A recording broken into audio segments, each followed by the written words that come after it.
نہیں، بالکل عام دعاؤں میں آپ انشاءاللہ عزیز وہ کام کر سکتے ہیں۔ السلام علیکم، میرا نام عامر بن نذیر خان ہے۔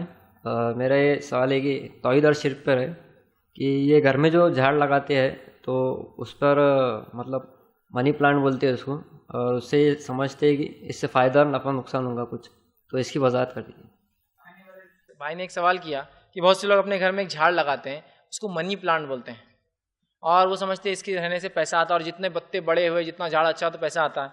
اگر بس منی پلانٹ ہی پیسہ دیتا تو ریزرو بینک آف انڈیا کی کیا ضرورت تھی، ہے نا؟ اگر منی پلانٹ ہی منی دیتا تو پھر ریزرو بینک آف انڈیا کی کیا ضرورت تھی؟ ہم اسی کو اگا لیتے اور منی۔ اور ہم چھوٹے تھے تو ایسا لگتا ہے، چونکہ توہم اتنے پھیلے ہوئے یہ مارکیٹ میں کہ ہمیں بھی لگتا تھا، اور اللہ رحم کرے اللہ معاف کرے، ہم بھی یہ سمجھتے تھے کہ جھاڑ کے پتے بڑے ہوں گے اور یہ ہوں گا تو بہت پیسہ آئے گا، لیکن ہم نے دیکھا ویسا ہو نہیں رہا تھا، کہ ہمارا غلہ تو خالی ہوتا جا رہا اور ہمارا اکاؤنٹ ہمیشہ مائنس میں رہتا تھا، اس سے 20 پیسے، اس سے 10 پیسے، اس سے 5 پیسے ملتے تھے، ٹھیک ہے؟ تو بہت مشکل ہوتا تھا، تو منی پلانٹ کو خاص فائدہ ہم کو نہیں دے رہا تھا، ٹھیک ہے؟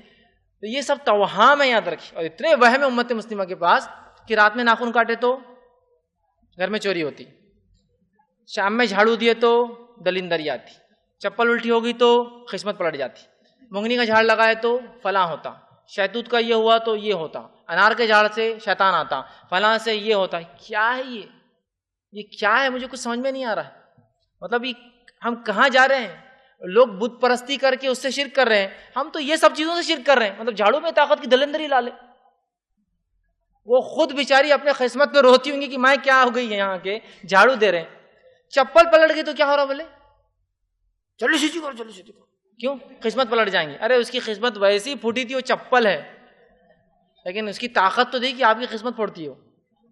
یہ وہم توہام ہے۔ یہ منی پلانٹ بہرحال، ہاں اگر اس کا نام ہے منی پلانٹ تو الگ بات ہے، لیکن میں نے دیکھا ہے منی پلانٹ صرف نام نہیں ہے، بڑے عقیدے سے لوگ اس کی بیلیں لگاتے ہیں اور وہ سمجھتے ہیں اس سے ہوں گا۔ ایسا کوئی عقیدہ رکھ رہا ہے تو بہت ہی برا مشرکانہ عقیدہ، یاد رکھیے اسلام اس کی اجازت نہیں دیتا، اور توحید کے منافی یہ چیز ہے۔ کسی نے ایک سوال کیا، اگر